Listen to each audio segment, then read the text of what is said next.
Boa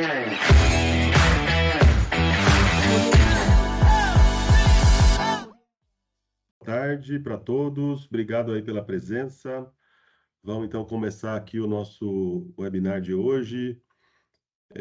Estamos aqui hoje com 14 pessoas na sala. Eu agradeço aí a presença de todos e quero já deixar claro aqui para vocês, tá, gente, que vocês podem perguntar, interagir, comentar o que vocês quiserem aí, seja durante a apresentação, seja algum assunto relacionado, ou caso queira deixar para o final, a gente sempre tem um tempinho também no final para abrir o microfone para todos aí, debater os temas que eu trouxe. E a ideia também aqui desses webinars e da Baruch Academy também é a gente discutir as coisas que acontecem aqui no nosso mercado da infraestrutura, compartilhar experiências com todos e realmente ter aí um canal aberto, né, para troca de conhecimento, experiências, para que a gente cresça aí como profissionais e consiga também passar aí algumas visões, estratégias e formas de trabalhar para quem também está começando ou tem uma experiência parecida com o que a gente está falando e tal. Isso num ambiente mais isento ali, né, do relógio contando, do projeto para entregar, da concorrência para fechar, da proposta para entregar, né, do cronograma para fechar, a obra acontecendo. Então, a ideia é que a gente tenha aqui na Baruch Academy esse ambiente livre para a gente pensar juntos aqui, tá? Então, o nosso tema de hoje é como planejamento e orçamento precisam andar juntos, qual a importância, né, da gente trabalhar os dois estudos de forma integrada. Normalmente a gente tende, né, ou tende a trabalhar em um estudo só, a gente vê que o mercado como um todo tem sempre os profissionais de planejamento e os profissionais de orçamento, e por vezes a gente deixa de lado o conceito de que os estudos todos todas as informações entre os dois estudos são completamente interligadas e interrelacionadas. Uma variável que tem em um orçamento reflete nos custos, nos prazos, nos recursos que estão previstos lá no planejamento. E é uma alteração qualquer de premissa de planejamento, de duração, de prazo, de condições para execução, equipamentos, separação de frente, refletem diretamente também nos custos planejados para a obra, tá? E todo projeto ele tem um ponto de partida, ele tem um orçamento referencial, ele foi conquistado, né, e contratado com base em uma proposta. Melhor falar até contratado aqui, porque quando as coisas não dão certo, prejudica tanto quem está construindo quanto quem está contratando a obra, né, e precisa da obra. Mas eles realmente prejudicam todos, né? Então, esse ponto de partida de qualquer estudo do ponto de vista de custos, é uma proposta que veio embasada em estudos de precificação, de composições de preço, cotações de mercado, e o planejamento ele serve para orientar a execução da obra, garantir que os prazos vão ser cumpridos, garantir as datas marco para todo o contrato e tudo mais. E isso normalmente é feito por equipes distintas, tá? O que a experiência nossa aqui de trabalho como consultoria para o segmento da infraestrutura traz? Esses temas estão completamente interligados, ok? Então eu trouxe essa abordagem para vocês aqui no webinar, sob a forma de uma apresentação em que, primeiro, a gente vê os pontos principais, que são sensíveis, né, que sensibilizam tanto o orçamento quanto o planejamento. E no final ali eu tenho um cálculo de quanto isso, cálculo de sensibilidade, né? Se eu trabalhar determinadas variáveis de planejamento, o que acontece com o preço da obra, tá? E os resultados foram surpreendentes, tá, gente? Normalmente a gente estuda aqui cenários de obras de infraestrutura e trabalha ao longo do processo a construção das premissas que acabam ficando, tendo como resultado um único preço. mas quando a gente tem um orçamento pronto e começa a brincar ali com essas premissas, foi um exercício interessante aqui de compartilhar com vocês, tá? E de certa forma vai dar sensibilidade não só aí para quem está interessado no tema, mas também até para como feedback aqui. Estou vendo pessoas da nossa equipe aqui, também vai dar feedback para a equipe aqui da Baruf, que é um tema interessante e realmente bastante sensível, tá?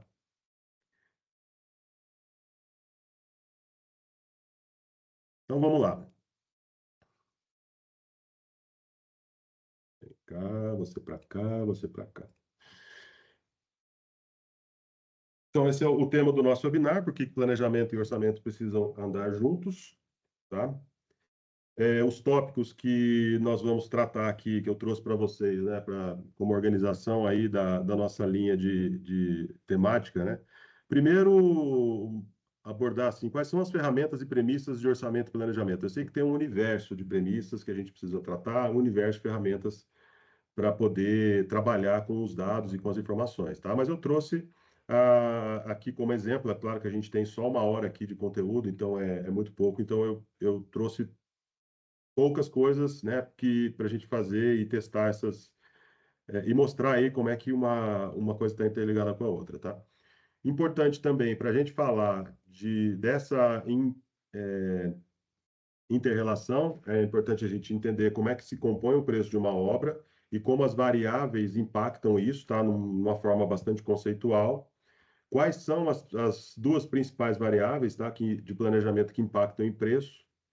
E aqui eu estou trazendo basicamente calendário, início e também tempo de deslocamento das equipes dentro do canteiro, tá? São fatores bastante relevantes que a gente trabalha no começo do projeto como premissa, e acaba indo por um caminho já pacificado, né? Mas aqui a gente vai conseguir ver como que isso se movimenta ali se a gente altera essas premissas. E aí os impactos no orçamento de rodovias, algumas recomendações aqui para todos, tá?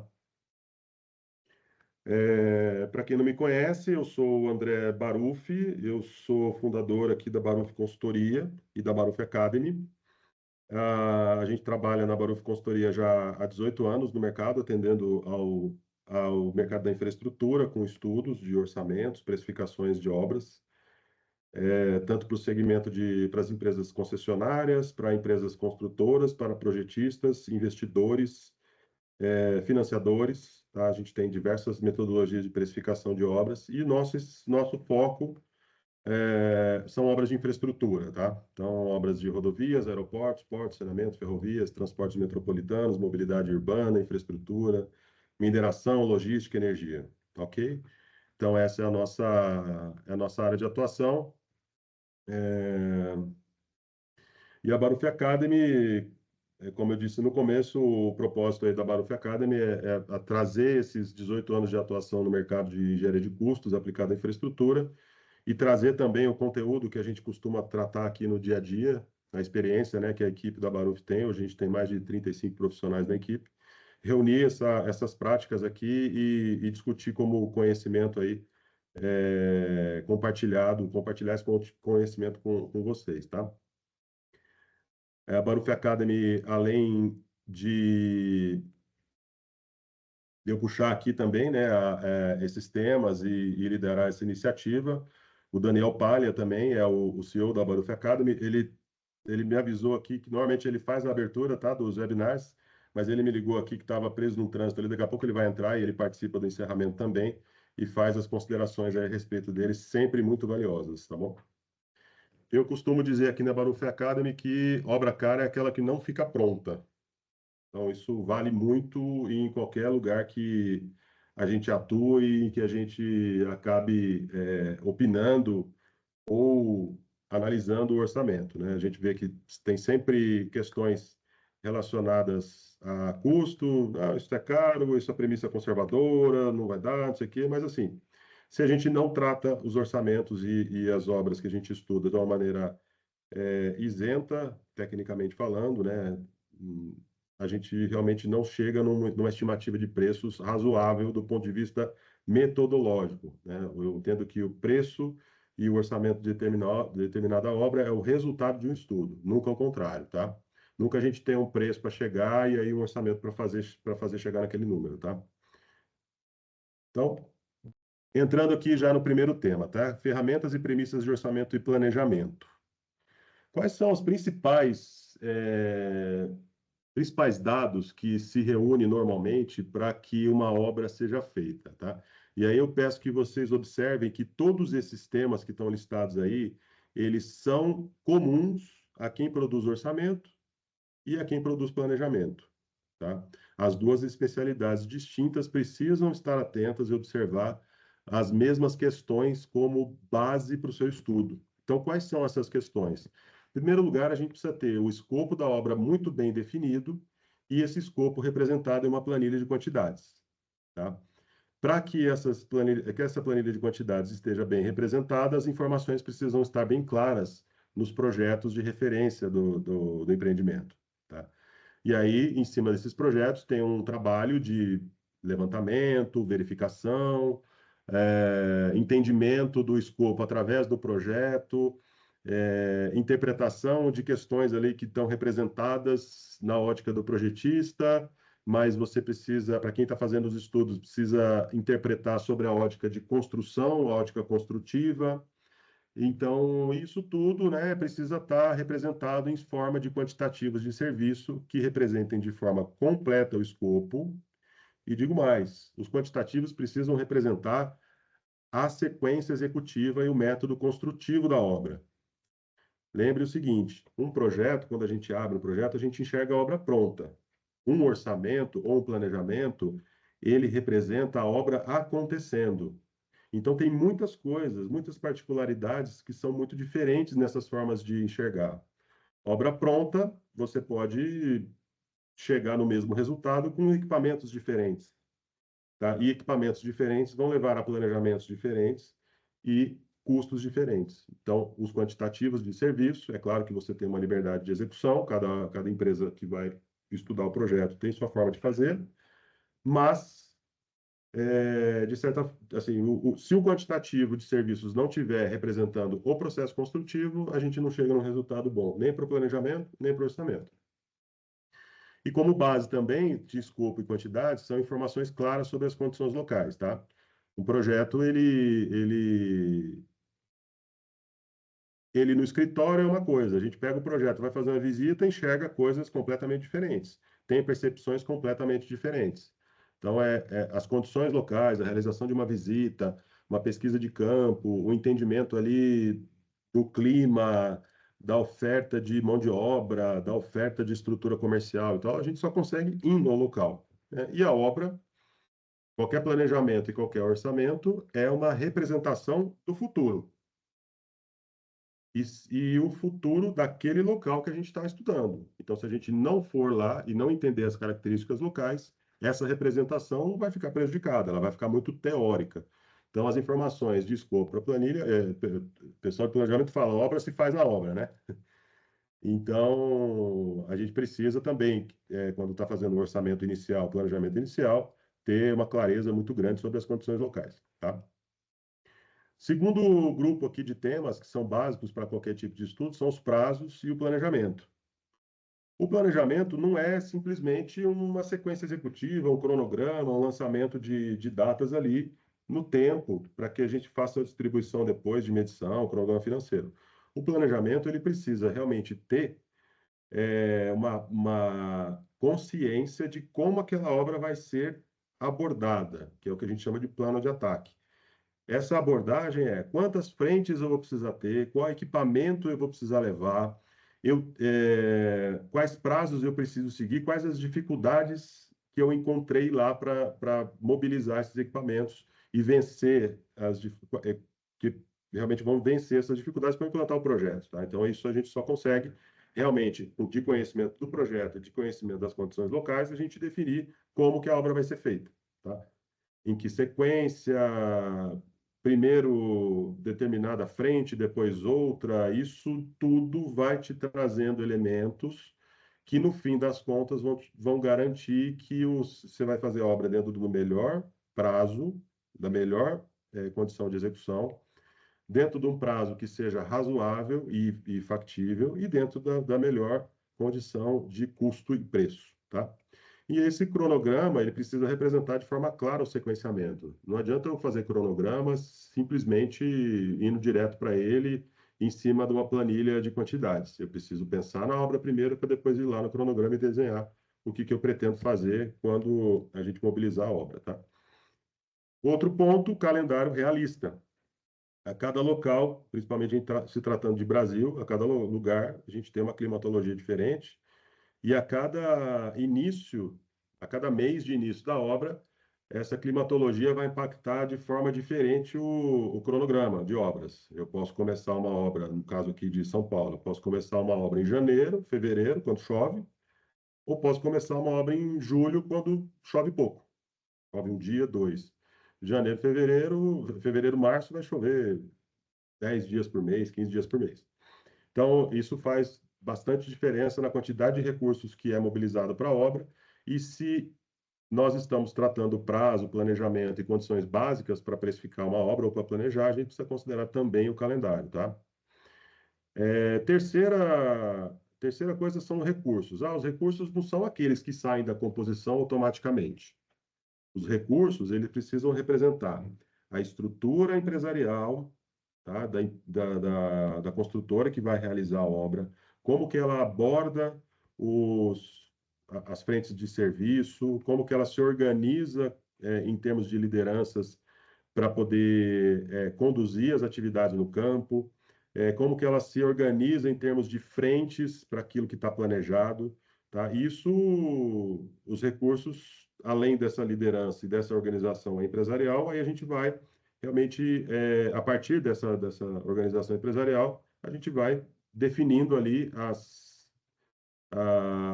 pessoas que precisam liderar as frentes, a quantidade de recursos, equipamentos e mão de obra para cada uma das frentes, e determinados insumos, determinados recursos que são em função do efetivo da obra, né? Então, como técnico de segurança, acompanhamento, fiscalização, marcação topográfica. Então, tudo isso depende do volume de pessoas que você tem e do número de frentes que tem aberto, tá? Aí é que a gente vai saber qual é o recurso que precisa ser mobilizado, tá? Além disso, um bom conhecimento do mercado local, definição de centrais de produção, mobilização, alojamento. Então, tem empresas que, mesmo tendo tendo o mercado desenvolvido, prefere levar as próprias centrais. Tem empresas que, mesmo tendo oferta de equipamentos, como, por exemplo, caminhões basculantes, prefere levar os próprios. Depende do momento da empresa também ter bastante equipamento e ter esses equipamentos disponíveis ou não. Então, esses recursos precisam ser sempre planejados em cima de uma visão empresarial, tá? Histogramas precisam ser compatíveis com a composição e com o cronograma, e a estrutura local precisa ser bem planejada para dimensionamento do canteiro, tá? Então, essas são as premissas básicas. Quem quer achar que eu esqueci de alguma coisa, pode falar, não tem problema, tá?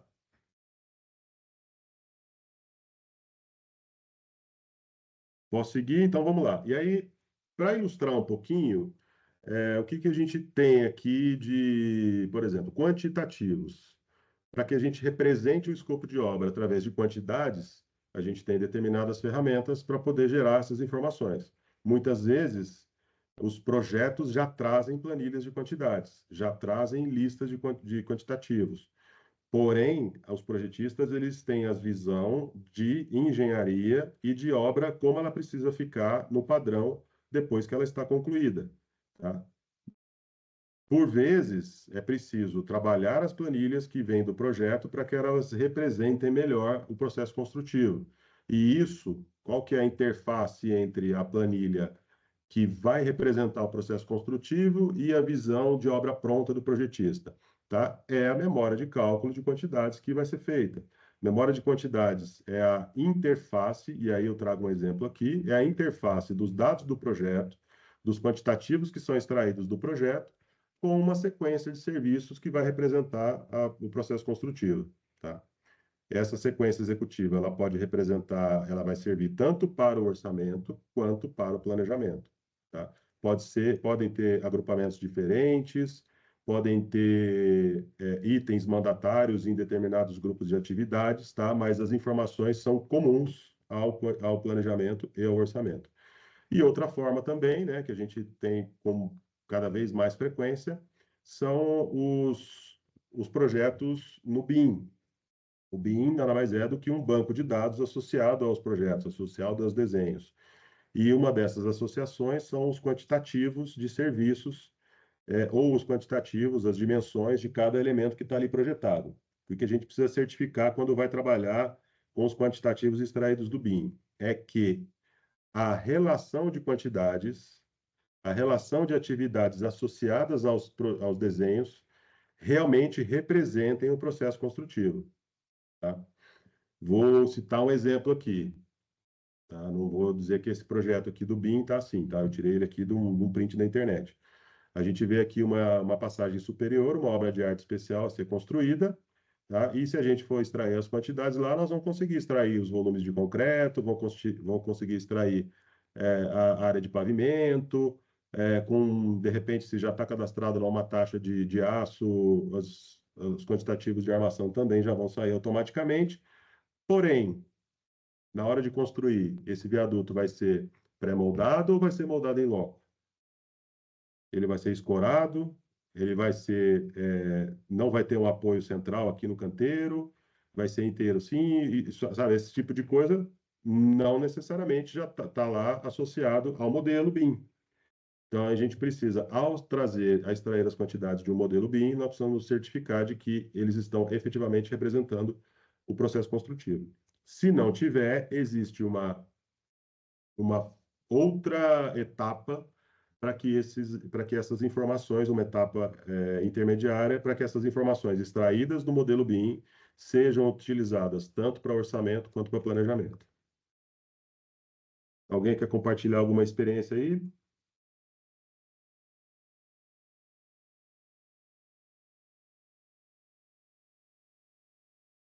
Vamos lá. Bom, outro ponto que é importante, que é básico para tanto para planejamento quanto orçamento. Em primeiro lugar, as planilhas de quantidades abertas por frente. Muitas vezes, nós vemos as planilhas todas com as quantidades somadas, sem a separação por etapa. Então, nesse exemplo aqui, eu tenho, olha, o trecho de duplicação, o trecho de marginal, o trecho de retorno, o retorno em X, o retorno em X. Isso, ele tem uma correlação com as estruturas físicas do projeto, do empreendimento. Tá?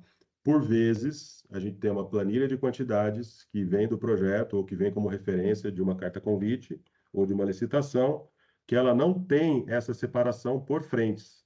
Então, ela pode servir bem para o orçamento, mas ela não serve, não é ideal para o planejamento. Então, o planejamento, se ela não tiver separada, tiver essa abertura, né, é preciso uma interpretação das quantidades, um levantamento complementar para separar esses quantitativos por frente, e aí é um outro trabalho também que reflete tanto no planejamento quanto no orçamento, tá? Outros pontos também que são premissas que impactam os dois trabalhos são localizações de pedreiras, jazidas, em função dos trechos de obra. Né? Estou dando um exemplo aqui de uma obra na Dutra, em que eu tenho uma oferta grande aqui, né? Na verdade, essa obra é próxima à Dutra, e tem uma oferta grande de pedreiras, areais, usinas, e dependendo do material que vai ser utilizado como fonte para a execução da obra, né, da pedreira ou da usina que vai ser usada como referência para a obra, isso gera ou custos diferentes ou quantitativos completamente diferentes. Então, isso precisa estar também pacificado como premissa. Por que eu estou falando tudo isso aqui, tá, gente? Orçamento, da mesma forma que eu falei, o planejamento não é só pegar a planilha e sair colocando no project. Da mesma forma, o orçamento não é pegar uma planilha e sair abrindo composição. Tudo isso aqui, antes de sair abrindo composição, de sair entendendo ou puxando de banco de lá, de cá e tal, puxando de tabela DR, tabela Cicro, é preciso entender a obra. Se a gente não entender a obra e vai puxar determinadas composições de uma situação típica daquela tabela, ela pode não servir exatamente para aquela obra que a gente está estudando. Tá? Então, por isso é que preciso entender todos esses pontos aqui antes como base para o trabalho, tá? Então, outros pontos aqui que são importantes, tá? A gente tem por costume aqui, toda vez que vai estudar, fazer vistoria com drone, tá? Então, além de fazer uma cobertura toda do trecho, então, que ajuda muito aqui, tá? Para que a gente estude o projeto. Algumas imagens tridimensionais. Então, por exemplo, isso aqui é um recurso, que a gente manda a equipe para campo e consegue enxergar toda a condição local ali, sem precisar fazer visita em campo. Então, vai uma pessoa da equipe para o campo, entende a situação ali do local, entende a dificuldade de chegar nos pontos de obra, né? E a imagem de drone, ela acaba completando a análise das premissas para se estudar a obra ou planejar uma obra, tá? Então, uma imagem fala por muitas planilhas. Tá? E nesse caso aqui, a gente consegue qualificar a imagem, né, e deixá-la de forma mais dinâmica em pontos que a gente costuma escolher antes de mandar a equipe a campo para apoiar os estudos, tá? No caso aqui, ó, essa linha de transmissão pode ser que não esteja no projeto, não esteja cadastrada. Essa canaleta de drenagem pode ser que esteja numa situação diferente do que a gente viu no quantitativo. Essa dificuldade aqui, essa grama aqui, ela pode estar numa situação, no momento que foi feito o cadastro do projeto, e pode estar numa forma diferente depois que você está planejando a obra. A gente tem que sempre ver a questão temporal também, né, da origem dos dados de estudo com a situação atual. Então, isso acaba trazendo sempre bastante elementos para que a gente estude de forma bastante consciente cada obra que a gente vai orçar ou planejar, tá bom? Então, trouxe aqui um exemplo de imagem aérea que sempre ajuda bastante. Outros pontos também são detalhes de projeto versus as condições de execução. Tem coisas que, quando a gente vai montar os estudos, não estão escritas lá no projeto, mas quem tem equipe de orçamento. Olha, tem determinada equipe que precisa conversar com o fornecedor. Eu preciso conversar com o fornecedor de escoramento metálico. Eu preciso conversar com o fornecedor de guindaste, de plataforma elevatória. Então, eu preciso levar. Quando a gente vai conversar com o mercado, né, com empresas especializadas para orçar determinada coisa ou planejar, quanto melhor a gente levar a informação, melhor a informação volta. Se eu simplesmente pegar um mundo de projetos, né, que a gente normalmente baixa os links aqui de obra para estudar, tem lá 2.000 pranchas, 3.000 pranchas. Se eu pegar o link, olha, tá aí, os projetos estão aí, uma empresa de escoramento. Pô, a pessoa vai ter que ter o trabalho de selecionar, identificar, saber qual que é o que interessa para ele e tal. E ele tem uma série de outras obras para apresentar proposta. Quando a gente já entende o que a gente quer, já cria conhecimento dentro da equipe de planejamento e orçamento e leva isso para uma empresa especializada, o resultado sempre vai ser mais assertivo, tá? Então, aqui no caso, é uma ilustração de proposta técnica, mas também serve para conversar com o fornecedor de escoramento, tá? Serve para conversar com o fornecedor de guindaste, serve para planejar o lançamento das vigas, serve para definir se a gente vai concretar as vigas próximo do tabuleiro ou se a gente vai fazer um pátio e transportar todas as vigas, unificar lá a forma e fazer isso de uma forma mais com ganho de escala.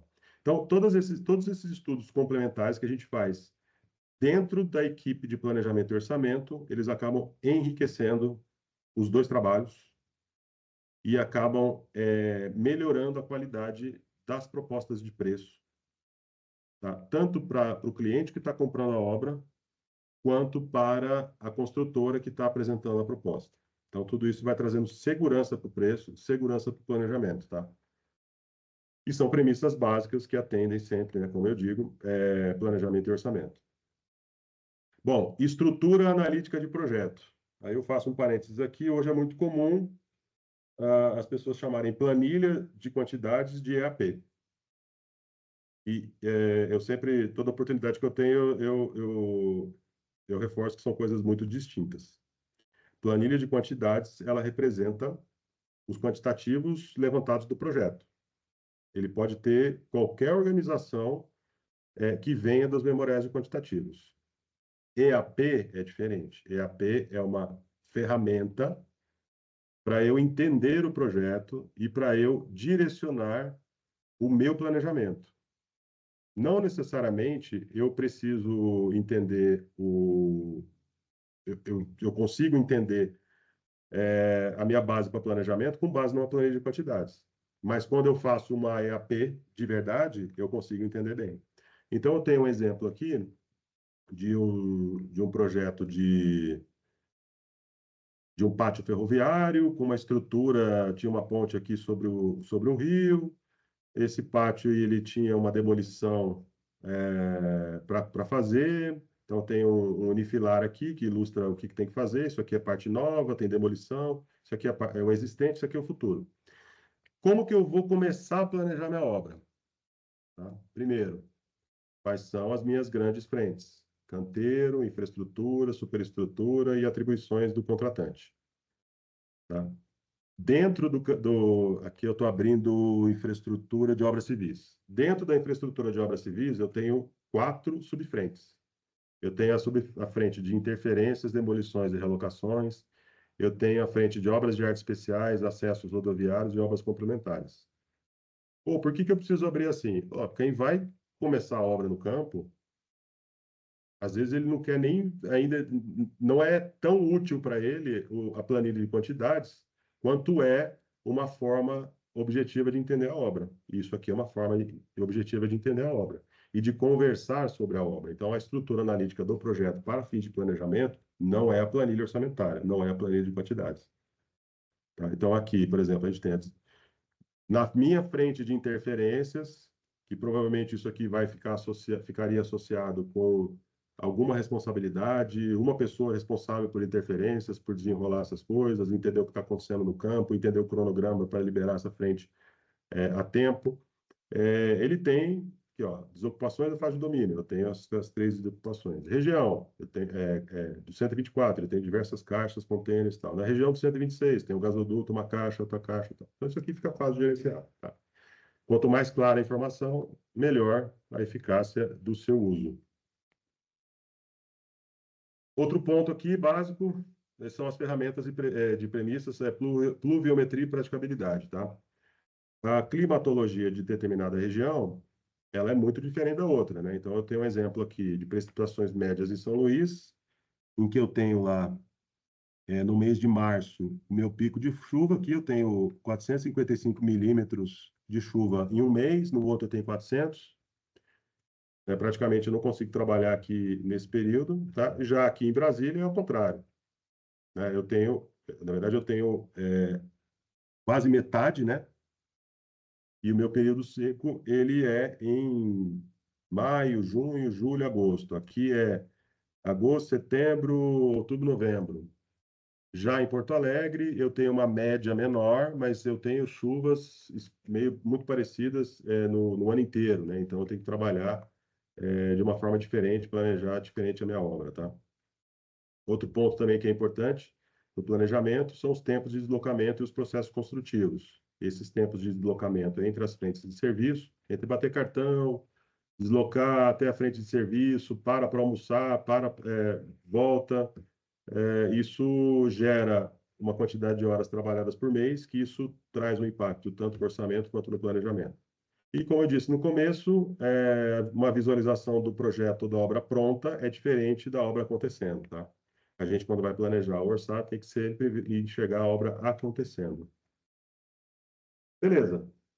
Pessoal, até aqui alguma pergunta? Ótimo, André. Bom.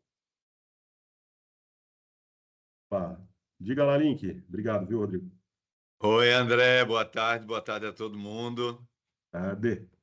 Muito prazer estar aqui com você, outra vez essas brilhantes lições. Eu só gostaria de complementar, você falou brilhantemente aí sobre a praticabilidade, pluviometria, salientar que a logística de suprimento também é extremamente Também. importante, tanto para o planejamento quanto para o orçamento. É verdade. E vai influenciar ali nos tempos de carga, descarga, os Exatamente. percursos também, né, Link? Às vezes faz Percurso. diferença o percurso. Dependendo da obra, André, você tem até reforço de vias ou reforço de ponte para poder fazer o transporte de insumos e equipamentos. Então, a Exatamente. logística é um item a ser sempre levado em conta, tanto no planejamento quanto no orçamento. Aí, quando você está trabalhando também próximo de uma pista duplicada, né? Também. Você acha, não, eu vou ter mais facilidade de acesso, a pista é melhor, tal, né? Só que tudo bem, você fazer um percurso, um ciclo, você vai, às vezes, ter que achar um retorno 5 quilômetros para frente, né? Eu já, Aí, no já seu fiz, ciclo de transporte de caminhões ali, você vai andar 10 quilômetros a mais, né? Você achou já que não fiz ciclo de precisava, 4 horas não é? só por retorno. Só para retorno, E um outro realmente. aspecto que eu gostaria também de citar, André, é a manutenção de equipamentos pesados. Normalmente nós estamos distantes de grandes centros onde tem as oficinas de manutenção. Então, Uhum. considerar isso também quando você está criando ou montando o canteiro é bastante importante no planejamento e isso vai refletir, evidentemente, no orçamento. É verdade. E os Planejar canteiros de também, ó, apoio, se for uma obra linear, né? exatamente. Era Boa só tarde, boa isso. noite. Oi, Paloma, Boa tudo bem? noite, tudo bem? Boa. É, muito sábias as palavras, as colocações com relação ao planejamento, e eu tenho só uma colocação a complementar com relação à previsão de mão de obra para essa obra. Porque, Uhum. por exemplo, a gente tem uma realidade aqui, eu sou de Joinville, Santa Catarina, e a gente não tem disponibilidade de mão de obra local. Então, as empresas, quando ganham, né, as licitações para executar obras aqui de saneamento, no caso, né, eu trabalho com saneamento, a mão de obra é toda de fora. Eles trazem 40, Uhum. 50 pessoas, porque a cidade não tem, porque como é uma cidade muito industrial, então gera uma rotatividade muito grande, o pessoal vai onde está pagando mais, aí Sim, essa rotatividade é muito prejudicial para a obra. Então, o pessoal prefere importar a mão de obra, trazer, né, na verdade, o pessoal necessário, e aí o custo, né, de alojamento, o custo da administração local, né, do custo da obra, indireto da obra, ele acaba sendo bastante impactado. é verdade. E a rotatividade também, né, Paloma? Eu já ouvi casos, né, de pessoas que, não na região do Sul, eu acho que é a indústria, né, que é a maior concorrente aí da mão de obra para construção, né, de infraestrutura. No Centro-Oeste, o agronegócio acaba sendo o mercado concorrente. Então, as pessoas que vêm de fora ficam um tempo ali dentro da obra e acabam sendo absorvidas pelo mercado do agronegócio, né, como operadores e tudo mais, né? Então, essa mão de obra operacional realmente tem que pensar bastante e, com frequência, a gente a gente avalia aí projetos que, digo com muita frequência, tem que pagar acima do piso, tá? Então, isso aí, se não considerar no orçamento, depois acaba estourando os custos aí na hora de fazer. Diga, Link. Então, André, aproveitando até essa deixa da Paloma, muito disso que foi falado aqui também tem que ser considerado numa avaliação de risco. Sim, é verdade. E a avaliação de risco também reflete tanto em planejamento quanto em orçamento. Fala, Exatamente. Falando, Link! falando em risco, Daniel Paia. Ô, Daniel, Queria... você chegou? Eu não Então, Chegou! percebi que então, você já estava aí. pois é, faz alguns minutos que eu tô aqui, mas falei, não, eu vou esperar alguém puxar a sardinha pro meu lado. E você deixou quicando. Obrigado, A cara. gente acaba sempre caindo nesse ciclo virtuoso, né, Daniel? Em que a gente É, analisa as condições da localização, da logística, de equipamentos, insumos, pessoal, mas tem que levantar a mãozinha e dizer, pode acontecer alguma coisa imprevista, e ou sabe, o seja, Link, não planejada. e o que eu acho legal de você ter puxado essa discussão no tema do André, que é planejamento e orçamento, é que conforme o tempo passa, a maioria dos riscos vai mitigando com o tempo. Ele vai reduzindo naturalmente, né? Porque os eventos já foram acontecendo. Mas outros riscos surgem. E entre os riscos que surgem, o maior deles é a não atualização adequada do orçamento. Por quê? Porque é uma coisa que a gente discute muito, né? Pô, raras vezes eu me deparo com um risco insanável, mas a falta de resultado é um risco insanável. Então, é muito interessante, né? Esse assunto quando entra.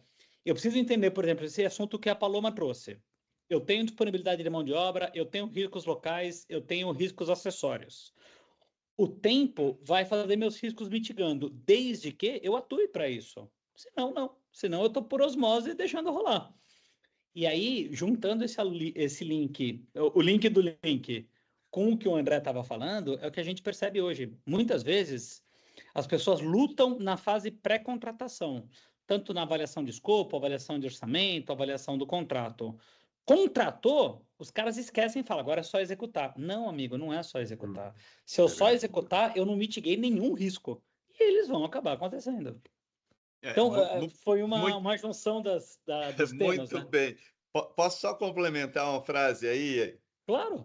Daniel? Vai. Você falou, e isso é extremamente comum, eu já acompanhei algumas determinadas obras, né, que se faz um orçamento, que é o orçamento de proposta, se faz o planejamento, você faz a análise de risco e engaveta. Isso aí. Não lembra que o ambiente é dinâmico e que tem que haver replanejamento, reorçamento e reavaliação de risco. Ô, Link, quantas vezes a gente não chega em obra e eu tô lá com o pessoal do jurídico, vendo o contrato e tal, e aí eu falo pro cara que tá tocando, você viu o contrato? Não. Não. Tipo, quais são as multas? Quais são as penalidades? Quais são as regras? Quais são os determinantes? Não sei. Não sei. Eu tô aqui para tocar obra. Pô, esse cara não é gerente de contrato, esse cara é um mestre de obras que ganha bem. E isso aí, Daniel, reforça para todos nós que estamos dentro desse mercado a importância da administração de contrato. Sem dúvida. É vital. Hoje eu acredito que contratos de grande porte não conseguem sobreviver sem administrador de contrato. Não o gerente de obra, mas o uma administrador administração contratual. especializada. Ou terceirizada, né? O gerente de obras, ele é a Daniel. ponte, né? Oi? Ou terceirizada, né, Daniel? A Baruf Consultoria, o Daniel Palha também para isso, né? A gente toca isso. Isso aí é Opa. só falar, entrega na nossa mão que a gente cuida. Entrega na nossa mão Mas que a gente cuida engraçado bem. isso, né? A administração profissionalizada, ela é a ponte de comunicação entre o contrato e o cara que está tocando a obra, o gerente de obras, né? Então, na verdade, o que acontece? Ele não tem que se preocupar com isso, mas alguém tem. Para ele tocar bem a obra, alguém tem que ter conhecimento e poder agir proativamente no estudo. Vamos lá, voltando aqui. Bora lá. Contribuindo, só uma contribuição, é uma experiência que eu tive aí alguns anos atrás. Né, eu estava numa concessionária onde a decisão da concessionária foi contratar obras por preço global. Então vieram os projetos, né, e nós, quando a gente houve essa decisão, quer dizer, você terceiriza o risco, né? Então a concessionária já sabia que iria ser um pouco mais caro, mas ela entendeu que seria a melhor opção na ocasião para contratação. Ou seja, as obras foram contratadas preço fechado. Assim que começaram as obras, começou a virar um inferno concessionária na ocasião. É isso aí. Porque começou a aparecer um monte de interferências e problemas, enfim, né? E aí as empresas, as construtoras, chegou ao ponto de ter mais advogado na obra do que engenheiro, né? Porque foi um negócio assim absurdo, né? Rodrigo, isso que você está falando é muito verdadeiro, né? Primeira coisa que eu falo muitas vezes para quem está do lado de quem contrata. Transferir a obra para um preço global, para uma contratação integrada, não é mitigar risco. É optar por um modelo de gestão, mas você não está mitigando. Outros riscos acabam se tornando mais presentes. E falando especificamente no meio de concessões, no meio público-privado, não no estritamente privado, o maior risco que você tem é o procedimento licitatório, meu amigo. Você pode pegar uma empresa que está absolutamente desqualificada. Mas vamos supor que não seja o caso. Os problemas vão acontecer. E aí você coloca uma porrada de advogado para brigar de ambos os lados. Qual que é o problema? Os advogados não conhecem o objeto. Eles estão brigando aspectos lúdicos de prejuízo, mas eles não conseguem entender a problemática e trazer uma possível solução dentro do código contratual. E esse é o papel que a administração contratual tem que ter. Ela não tem que ser um advogado, ela tem que ser uma visão crítica da lei sobre aquele projeto. E isso é uma discussão que a gente tem muito aqui dentro, sabe? Com alguns clientes nossos que o cara fala, não, mas eu tenho um advogado. Mas, cara, teu advogado conhece o objeto? Ele consegue sentar com o teu gerente de obras e bater papo? Não dá ordem, mas ele consegue entender a complexidade do que está acontecendo? Então, esse é um duelo que a gente enfrenta um pouco no mercado e está tentando mudar, né? Inclusive, eles até desistiram dessa modalidade lá, viu? Eu saí dessa concessionária já faz um tempo, mas eu fiquei sabendo que eles até desistiram de tanta confusão que deu. O cara joga a toalha, né? Não, é difícil. É uma pena. Bom, pessoal, voltando aqui, pô, isso aí dá outro webinar, hein? Vamos falar só disso aí. Dá para Fechou, falar, a gente tem que marcar umas dia 10, 2 hein? horas para falar isso aí. Tá mesmo. Mas vamos. Bom, eu acho que a gente, depois que entende quais são os fundamentos que vão impactar o preço ou o planejamento, e entende, e a gente passou aí por temas que são comuns aos dois, e o grande tema aqui, né, é que por que os dois têm que ser feitos juntos sempre? Eu vou trazer um pouquinho aqui a visão de quem monta o orçamento, tá? Quem monta orçamento tem que entender que você tem como se fosse uma caixa ali com determinados componentes que são, a partir do momento que o contrato é assinado, eles são definidos, eles ficam definidos, com risco para lá, risco para cá, mas eles têm alguns limites assim muito, muito fortes, né? Todo mundo, principalmente quem está pagando, vai fazer de tudo para que ele fique dentro daqueles limites. Então, e a forma de enxergar esses contratos que a gente tem, né? A gente tem lá os projetos de engenharia, a gente tem custos indiretos, o que compõe os custos indiretos são mobilização, canteiro, administração local. A gente tem os custos diretos, que é o que a gente enxerga no projeto pronto, para chegar nele lá no campo. O que é? É o custo direto. Tá? Então, são os materiais, mão de obra, encargos e os equipamentos que são empregados para que aquele projeto seja construído da forma que está ali desenhado. Tá? Então, ele é o custo direto.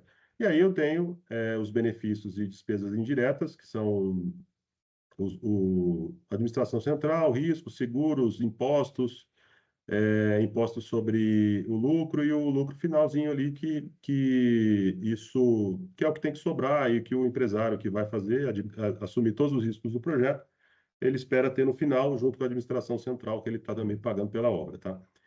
Isso aqui compõe, na visão do empresário, visão construtor, o custo de uma obra, tá? A visão do poder público, tá só fazendo parênteses aqui, você tem o custo direto, que na verdade ele vem até aqui embaixo, e o BDI.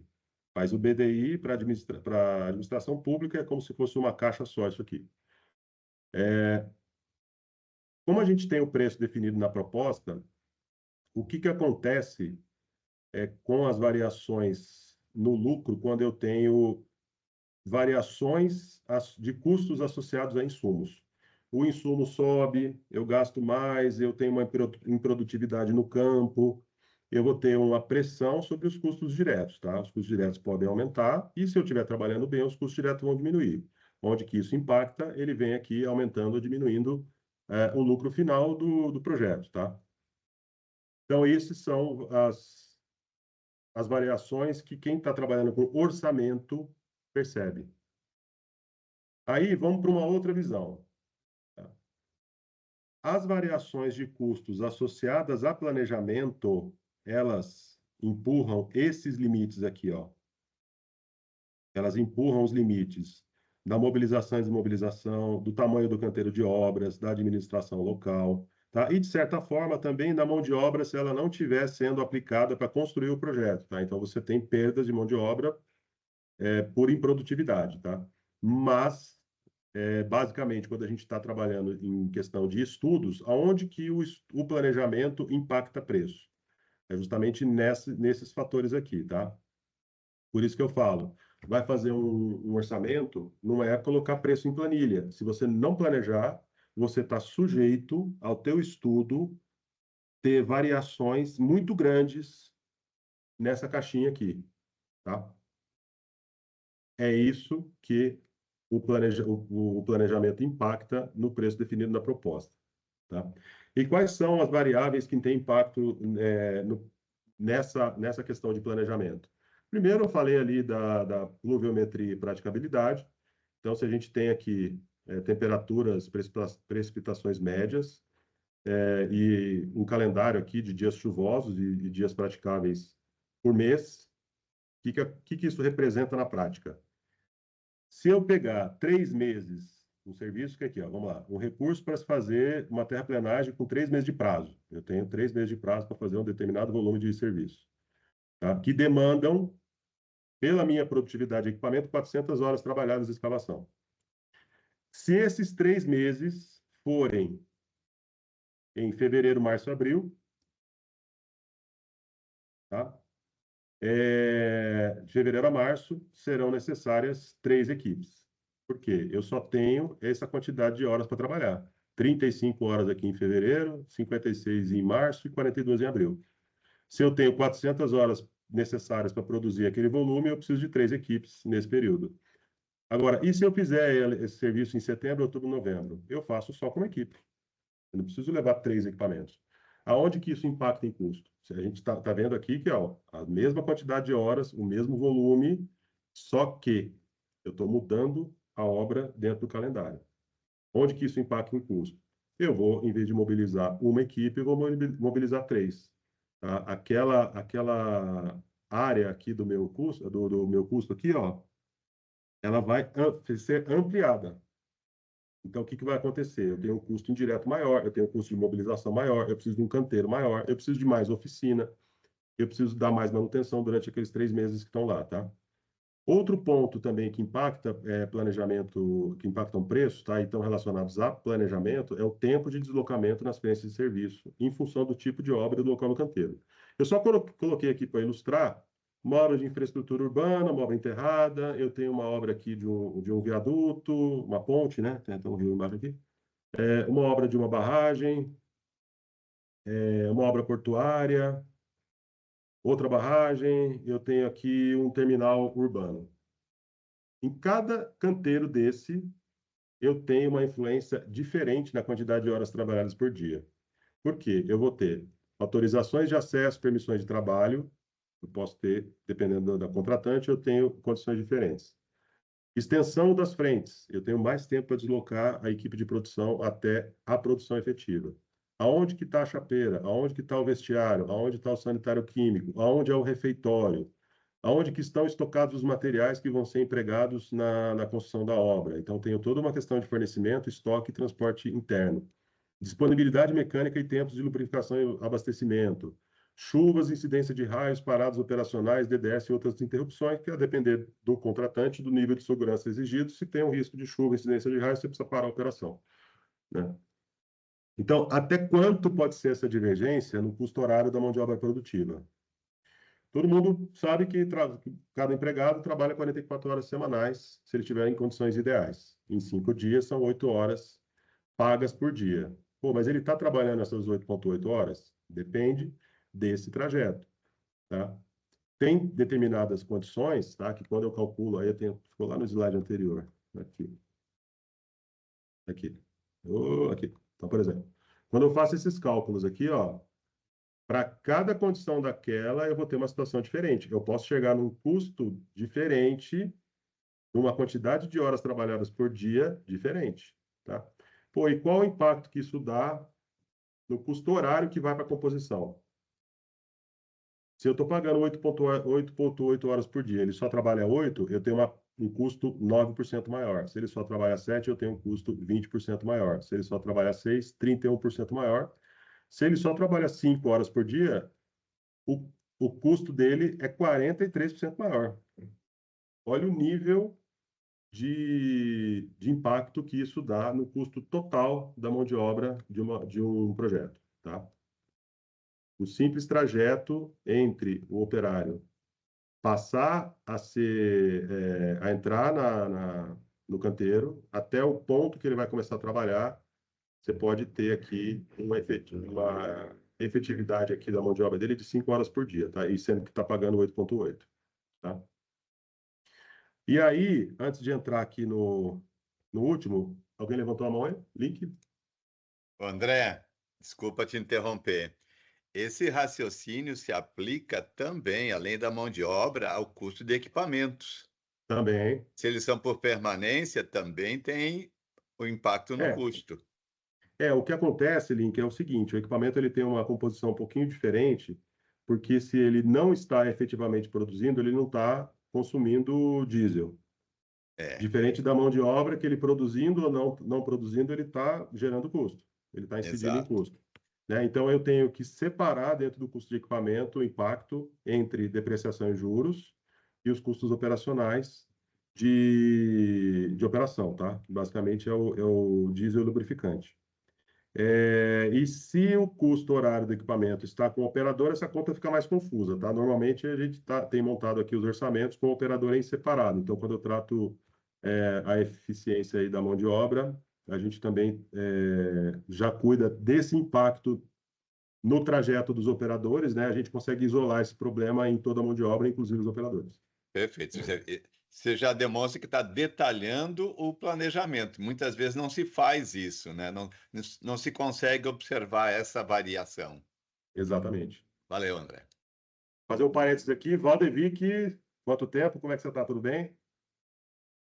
Eu achei que já estava uma resposta danada esse webinar aqui, agora com o Valdevic na sala, piorou, hein? Valdevic está na área. Tá aqui, Ô, doutor Link. Link, tudo bacana aí? Valdevic, há quanto tempo? Há quanto tempo, moço? Ai, Satisfação te ai. rever aí. Eu vou desistir desse webinar Não, eu aqui, tô passando o pegando umas microfone para colas aqui vocês com o aí. Maruf, né? Hã? Pegando umas colas aqui, porque é, além de aprender, né? A gente sempre aprende, você não tem dúvida, não. Mas você escutar o outro falar, às vezes a gente tem que convencer o cliente, né? E aí o repertório da gente vai indo acaba. Aí você escuta os colegas, você vai criando repertório novo. É muito bom, né? Muito bom, muito bom. Tá Prazer em vê-lo aí, bacana viu, Davi? demais. Obrigado aí, viu, por estar aí. Não, que isso, que isso. Eu que agradeço a oportunidade. Vamos lá. Aqui, gente. Cadê minha planilha? Ah, tá aqui. Antes de voltar para o slide ali, aí o resultado, né, que a gente vai ver como é que esse impacto funciona.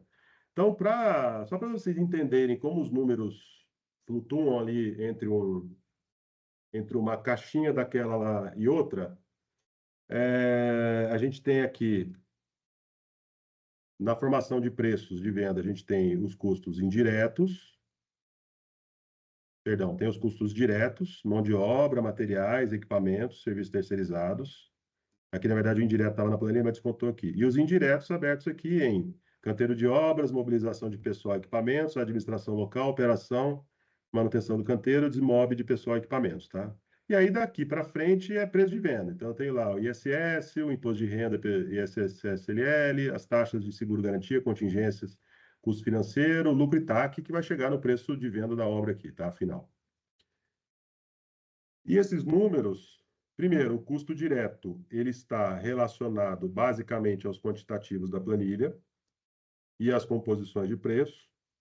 E os custos indiretos, eles estão basicamente associados à permanência da equipe de administração da obra e aos custos de mobilização de pessoal e equipamentos que estão vinculados ao histograma de pessoal e equipamentos. Tá? Se eu concentro mais a obra, eu preciso levar mais equipamentos. Se eu levo mais equipamentos, meus custos de mobilização aumentam. Tá? Então, isso, dentro dessa estrutura de planilha aqui, isso está tudo interligado. Se a gente mexe numa premissa, a gente enxerga o custo do outro lado já de forma automática. Tá? E aí, o que foi feito aqui? Ó? Eu peguei um primeiro cenário, tá? Dentro dos mesmos custos diretos, mesmo cenário de custos diretos. O que significa isso? Eu tenho as mesmas composições, eu tenho as mesmas quantidades, e eu fiquei brincando com o mês que a obra começa. Só fui deslocando a obra no tempo. Olhem só o que acontece com o valor da obra final.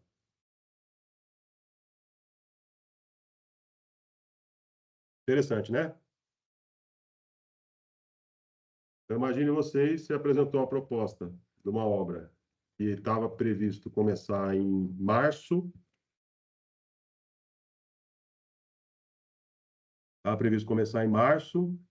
e ela acabou começando em julho. Olha que beleza, você ficou com 4 milhões aqui perdidos. André, mas é unanimidade. Boa noite. Boa noite. Os clientes, normalmente, eles já dão a ordem de serviço dentro do período chuvoso mesmo, viu? Acho que é um consenso dos clientes, viu? Não é? A ordem de serviço fica 6 meses negociando e quando vai dar a ordem de serviço, dá no período chuvoso. Está no período chuvoso. Ou vai chegando perto, né? Putz, precisa contratar logo que vai começar a chover, né? E no fim acaba virando para o ano seguinte. Então, esses aqui são os impactos, tá? Assim, ressalva. Dentro dessas simulações, não foi feito nenhum tratamento da gente fazer um balanceamento do cronograma porque mudou o calendário, tá? Normalmente é isso que se faz. Montei uma proposta com uma determinada premissa hoje. Agora vamos assinar o contrato, chamou para assinar o contrato, vamos atualizar o orçamento. Tá? O que tem que fazer? Faz o planejamento de novo, muda o calendário, atualiza os custos de insumos, né? Porque aí determinadas coisas subiram, outras baixaram. Virou tabela da mão de obra, né? Dissídio coletivo, às vezes você já tá incidindo no teu preço. E você tem a oportunidade de avaliar o orçamento nas premissas diferentes, e aí você precisa balancear o histograma para que você consiga mobilizar menos pessoas para aquele prazo que é diferente do que foi planejado inicialmente, tá? Mas aqui, essa premissa aqui, se a gente fizer isso de uma forma, entre aspas, uma forma burra, né? Só deslocando no tempo, é isso que acontece, tá? E aqui para baixo, por que isso acontece? Gasta mais ou gasta menos, tá? Se eu começar a obra em janeiro, onde é que eu vou ter mais problema aqui, ó, com o meu cronograma? Em novembro, porque chove mais. Em março também, porque chove mais, né? Tem muita obra no final, que demanda muita mão de obra e tal, então deu um pico de obra aqui de 518 pessoas de mão de obra, né? Em novembro. Logo, de novo, sem balanceamento, tá? Obra começando em abril. Tá, isso aqui é de mão de obra, equipamentos, 260 ou 240, tá? São as maiores quantidades de equipamento aqui. Obra começando em abril. Aí já cai aqui, ó, o pico da obra para 428 pessoas, somando o indireto. E 224 equipamentos, um pouco menos do que os 261 naquele cenário de começando em janeiro, tá? Então, quando começando em abril, vocês veem aqui que é o melhor cenário, ó. E começando em julho, também é um cenário ruim, porque o pico fica também em novembro, que é o mês que tem mais chuva, tá? Só que aqui ele pega um período chuvoso só, dentro do calendário, né? Então a gente fica aqui com um pico de obra de 476 pessoas e de equipamentos de 286, equivalente lá à quantidade de equipamentos que vai mobilizar no primeiro cenário, tá? E é isso que acontece com o custo da obra sem balancear. Voltando para a apresentação, deixa eu ver se eu não esqueci de nada. Tá aqui, tá aqui. Bom, dúvidas aí, pessoal? Observações, comentários? O André, contribuindo aí também, é o seguinte, e o duro você, dentro do período chuvoso, é você justificar que você está aumentando o efetivo, né, e equipamentos dentro do período chuvoso, é época que você vai estar em processo ali de desmobilização de equipe, pessoal e equipamentos, justamente porque você não tem baixa produtividade, né? Exatamente. Muitas das vezes eles não entendem esse cálculo que a gente faz, né? Não, mas assim, tudo é questão de planejamento, né? Quando você vai atualizar o planejamento, que você vai começar a obra no período chuvoso, ou você vai começar 2, 3 meses antes e passar por ele, de repente você precisa desmobilizar. A gente já estudou obra aqui que estava em período de final de ano no litoral. A gente considerou, desmobiliza em novembro, dezembro, janeiro não dá nem para trabalhar, volta depois, aliás, fevereiro também não, porque é carnaval e litoral é lotado, né? Então volta em março. Ou seja, considera duas mobilizações e 2 desmobilizações na obra, tá? Então isso funciona é quando você tem umas premissas já definidas, né? Quando a gente está em proposta, outro parênteses aqui, gente, porque que é importante a gente detalhar o orçamento muito. Às vezes as pessoas falam, vou fechar uma proposta, não, esse número aqui eu não vou abrir, não vou escrever, não vou colocar, deixa aqui, porque, gente, toda proposta que você vai fazer, quanto mais evidências você deixa, melhor para discutir depois. Por quê? Se lá na frente não existiu, você não consegue comprovar que houve uma mudança da premissa, como é que você vai negociar em função de a situação original com a situação atual? Putz, Então, André, assim, desculpa, cara, mas eu preciso pegar esse gancho. pegue. Essa é uma das coisas mais importantes, né? A gente comenta muito ao longo do andamento do contrato. A obra nunca é executada especificamente conforme o projeto, porque as coisas mudam, os cenários mudam, as expectativas mudam, o cliente pede para fazer alterações e faz parte do jogo. Só que o pessoal de campo tem aquela prática de, não, vamos fazer, depois a gente dá um jeito. E não é na má fé, nenhum dos dois lados faz isso na sacanagem, porque eles têm que entregar a obra, o objetivo deles é esse. O problema é que esse histórico se perde. E aí chega uma hora que, às vezes, a contratada nem sabe o que tem a pleitear, ou, se for pleitear, a contratante nem lembra mais que tem que pagar. E muitas vezes, com um registro simples, você deixa isso claro. É um e-mail que você evidencia aquela alteração que está acontecendo, é um pedido de aprovação de uma mudança técnica, e depois isso pode virar um pleito. E você trouxe um ponto que assim, é fundamental: criação de documento.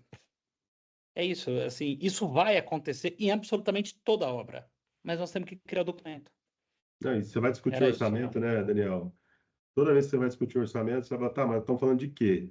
Não, não dá para discutir número em tese. Você faz a tese para abrir o assunto, mas tá bom, agora vamos ver o número. O número tem que estar escrito lá, você tem que ter objetividade do número. Agora, se você não tem objetividade na sua referência original, como é que você vai discutir uma alteração?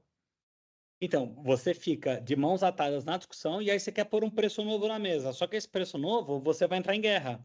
Se você tiver uma boa origem de preço, normalmente basta você apresentar essa boa origem e submeter o preço, né? É.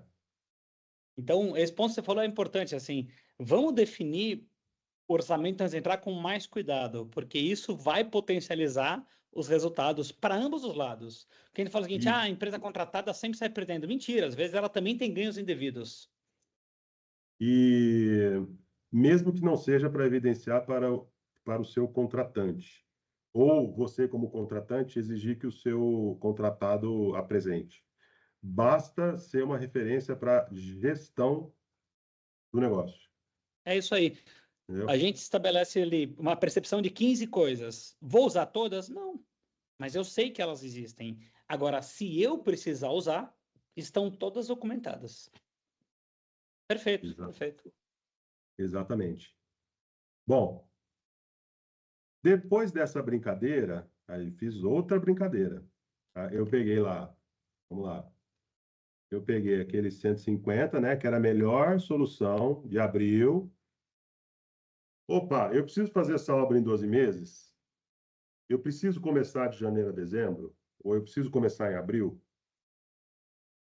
Vamos simular como é que funciona eu trabalhar essa obra começando de janeiro a dezembro e reduzindo o prazo gradativamente. Tá? Então, essa simulação que está feita aqui. Então, aquele mesmo número que está lá, o 150, vocês podem ver aqui ó, que os custos diretos são exatamente iguais, sempre. Então, a gente só está brincando aqui com mudança de calendário. O que acontece se, ao invés de começar em abril com 12 meses, começar em janeiro com 12 meses? Volta para 155, já é uma situação que a gente já tinha visto. E se eu reduzir 11 meses, mas continuar começando em janeiro? Cai para 153, porque eu saio de um mês chuvoso no final. Concentro um pouco mais as quantidades nos meses que não chove. E se eu reduzir o mês de janeiro e começar ela em fevereiro? Eu concentrar mais ela no período chuvoso, tiro o mês inicial, que chove bastante, e tiro o mês final, que também chove. Eu reduzo o valor dessa obra para 152. E aí eu chego na melhor situação, ainda sem nivelamento de recursos, que é fazer a obra dentro de 9 meses, tá? Que é começar a obra em fevereiro e terminar em outubro. Tá? Fevereiro, março, abril, maio, junho, julho, agosto, setembro, exatamente. Terminar em outubro. Tá? É a melhor situação sem o nivelamento. Pô, cheguei numa situação ótima, pô, dá para melhorar. Vamos fazer o nivelamento dos recursos. Tirar a quantidade onde está concentrando muita gente, como, por exemplo, canaletas, ao invés de concentrar as canaletas lá daquela obra de duplicação, fazer tudo no final. Bom, vamos começar um pouquinho antes, entrar com as canaletas ali, que tem muito serviço manual, ali em agosto, setembro, né, para que eu consiga diluir melhor esse cronograma, esse esforço de pessoas, trabalhos que requerem muito equipamento também, muito transporte de terra. Pô, eu vou começar em fevereiro, mas eu ponho a quantidade menor em fevereiro, eu deixo para fazer quantidade maior no mês de junho, julho, que chove menos. Então, esse balanceamento, esse nivelamento de recursos, olha o que faz com o meu preço. Eu consigo vender essa obra por 144 milhões de reais. Tá? Ou seja, só com planejamento, eu vou deixar essa coluna ausculta aqui, que isso aqui é outra coisa. Só com planejamento, a gente fica com uma amplitude de 155 para 144. A gente tem uma amplitude de 11 milhões de reais. 11 milhões de reais, no melhor cenário e no pior cenário. É assustador ou não é? Aí, fora tudo isso, André, também tem a questão que você consegue trabalhar o seu fluxo de caixa da obra, né? Também. Você alocando atividades com custo maior, alguma coisa que vai depender de um desembolso maior, você consegue deslocar isso para frente e melhora também, né? Exatamente.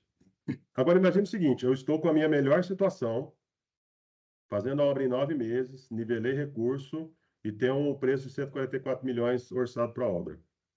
Só que, lá, lembra aquele... Vamos lá, vou voltar lá para vocês verem. Lembra aquele cálculo aqui de... Volta. O cálculo da... Eu voltei muito. Cadê o cálculo da mão de obra? Aqui. Lembra esse cálculo da mão de obra aqui que a gente faz para saber quanto que custa a mão de obra efetivamente trabalhando? No cenário de 144, está com 9 horas trabalhadas por dia, 9,33. Imaginem vocês que aí a gente vai para o campo ou tem que replanejar a obra e eu consigo trabalhar só 6 horas por dia, ao invés de 9. O que acontece com o preço? O preço vai para a lua. O espaço. O preço vai para o espaço. Volta para os 155 milhões. Teu preço estourou, teu prazo vai estourar, teu cliente vai ficar puto, vai aplicar as penalidades do contrato e, além disso, na CNPq você ainda teria prejuízo. Pois é. Não, o Daniel, aqui eu não tô trabalhando com atrasos. Continuo fazendo a obra no mesmo prazo. Ok, você botou mais mão de obra. Só que você tem que botar mais mão de obra, né? Tem que pôr mais mão de obra, aí eu teria que estar vendendo essa obra por 155 milhões de reais, não por 144. Por uma simples premissa de custo de mão de obra, que ao invés de trabalhar com 9,36, eu teria que ter trabalhado com 6, se eu tivesse ido no campo, se eu tivesse ido no local e visto, olha, puta, a localização do refeitório é desfavorável, eu levo o DDS lá, demora 40 minutos, aí, putz, o cara bate o cartão num portão lá, fica 1 quilômetro da entrada, e aí demora tempo, eu tenho que buscar o cara... Tudo bem que o Argentina ele não tem mais, né? Mas às vezes o empregado bate o cartão e tem um tempo de deslocamento até chegar na frente de serviço, fazer o DDS, tomar café dentro do campo. Pode acontecer um monte de coisa. Se eu não planejar isso, olha o que pode acontecer com o meu preço. Eu deveria estar vendendo uma obra por 155 milhões de reais e estou deixando 10 milhões de reais de brinde para o contratante.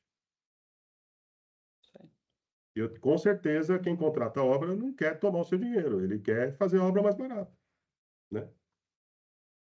Ninguém quer pagar menos porque, eu quero...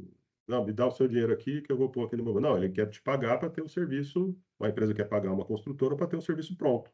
Dá um preço justo. Tá? Não é um preço errado. A responsabilidade por calcular o preço é você, não, né? Preço justo não significa preço errado. Então é isso. Falando então em amplitude, e aí os histogramas, né? Porque o que acontece aqui? Principalmente acho que esse aqui é a diferença ó, dos dois, tá vendo? Ó? Eu tô com 10 meses aqui e aqui eu tô com 10 meses com nivelamento de recursos, tá vendo? Ó? Eu consegui otimizar aqui de 496 para 403 o pico de mão de obra e 278 para 229 o pico de equipamentos. Dava até para melhorar mais, tá?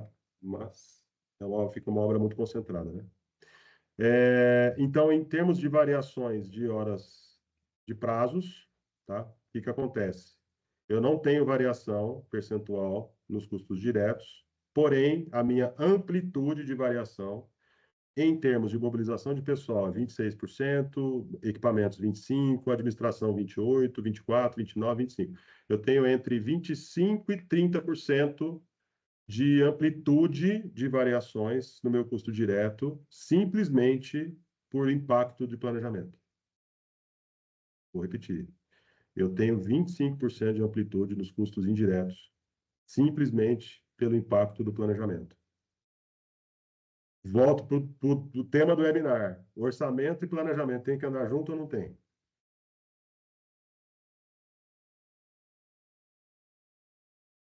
Quando a gente trata isso aqui em preço, em termos de preço final, tá? Nós estamos falando de 7% de variação, tá? O preço total, variação de 10 milhões é 7%. 7% é 70% do lucro estimado do construtor é consumido em preço errado.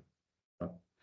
E aqui, essa mesma variação, né? Só que eu tenho, quando eu troquei lá na alteração de horas por dia, de 9 para 6, eu tenho 56% a mais de custo de mão de obra, tá? Nesse projeto não pesa muito, porque tem pouca mão de obra, é uma obra mais de equipamentos.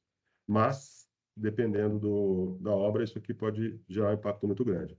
Então, o que eu tenho aqui de lição aqui? Variações normalmente são da mesma ordem de grandeza do lucro esperado, tá? E dependem da composição dos custos de cada obra, tá?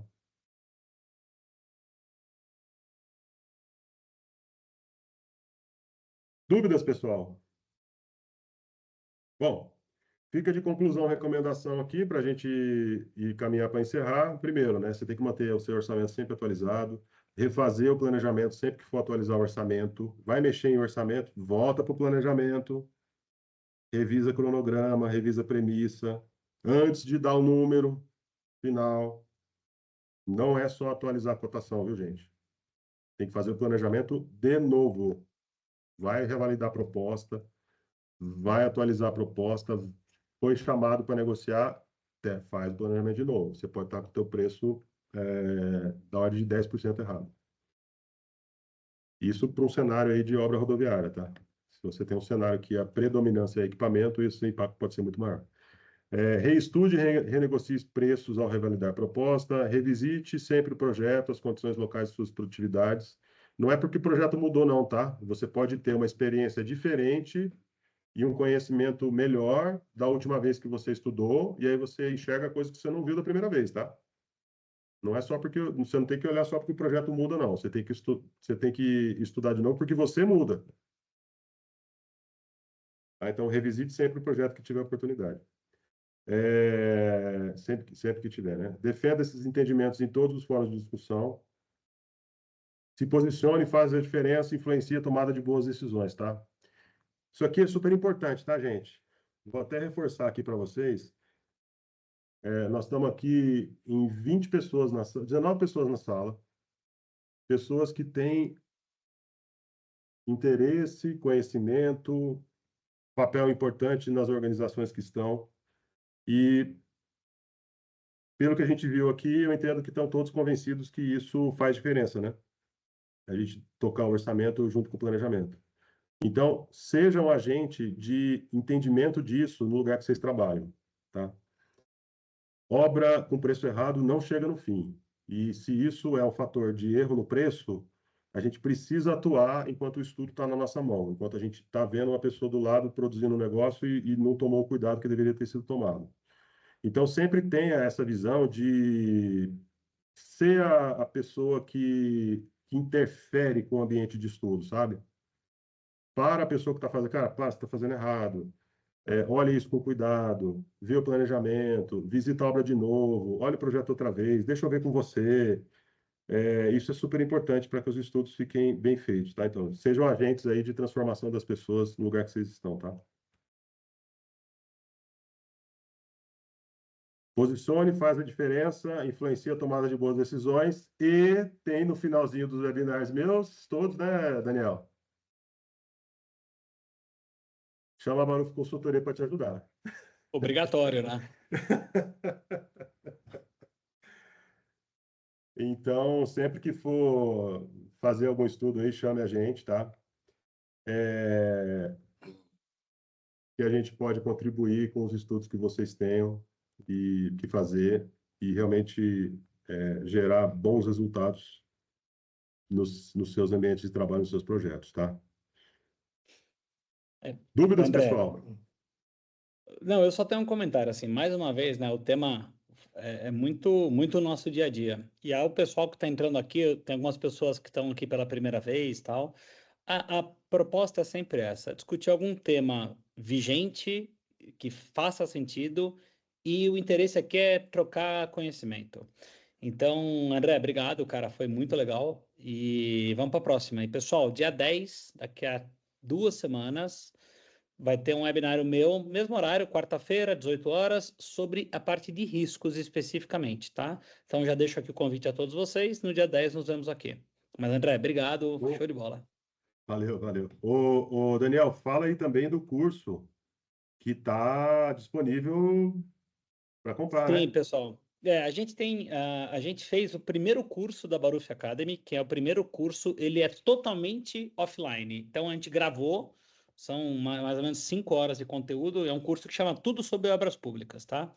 O objetivo desse curso é ser um curso rápido, objetivo, então ele não é um curso muito extenso, mas a gente passa por todas as leis, né? Então, a 13.303, a 14.133, que são as leis atuais, mas a gente passa pelo histórico, da onde elas vieram, para onde elas estão indo.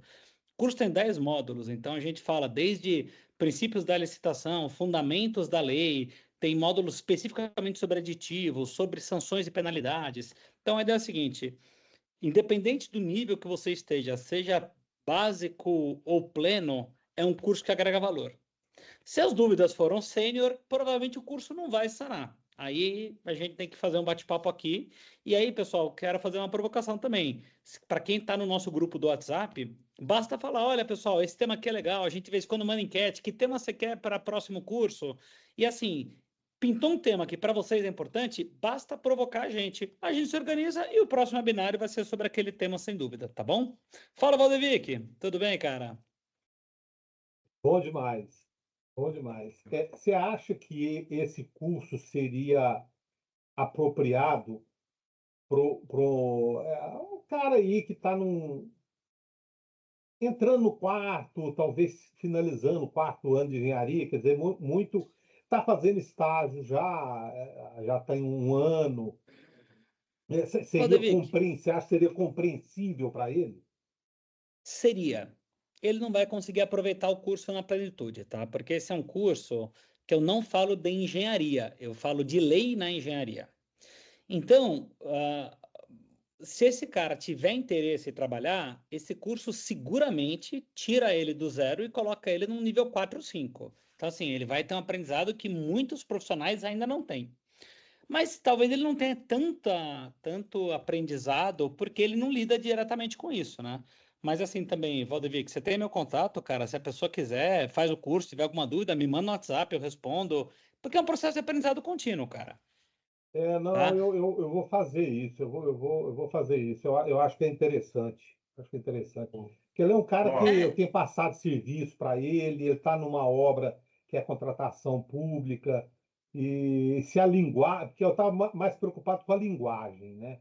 Mas e você dando essa abertura, eu acho interessante. Eu acho que vou indicar Valdevic, isso aí para ele. é curso de engenheiro, tá? Não tem advogado aqui. É curso de engenheiro sobre Não, lei. Então a bacana. linguagem vai ser.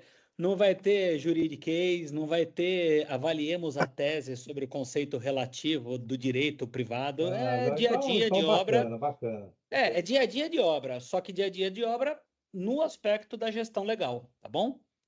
E qualquer dúvida, Ótimo. me manda um zap, reclama comigo que eu melhoro o curso. ô, Valdevic, Diga. Tá vendo aqui, ó? Aqui no chat da reunião eu coloquei o link, tá? Ah, Para boa. você, hein?